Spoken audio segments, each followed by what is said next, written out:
चला तर आज आहे गणेश चतुर्थी आणि गणपती बाप्पांच्या स्वागतासाठी तर मोदक तर झालेच पाहिजे। इथे मी सारण तयार करून घेतले, पीठ मळून घेतले। आता आपण पाऱ्या लाटून मोदक तयार करून घेऊयात।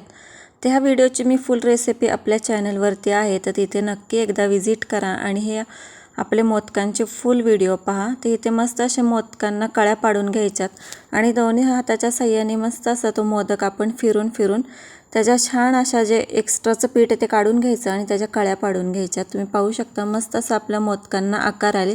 अशा प्रकारे मी सगळे मोदक करून घेतलेत। आता हे तळून घ्यायचेत, मंद आचेवर छान हे खरपूस तळून घ्यायचे। हे अगदी मोदक तुम्ही 4-5 दिवसही खाऊ शकता स्टोअर करून, इतके हे खुसखुशीत राहतात। मस्त असे हे आपले खुसखुशीत खव्याचे मोदक झालेत। तर एकदा ही रेसिपी नक्की करून पहा। तुम्हाला जर ही रेसिपी आवडली असेल तर चॅनलला लाईक, शेअर आणि सबस्क्राईब करा। धन्यवाद।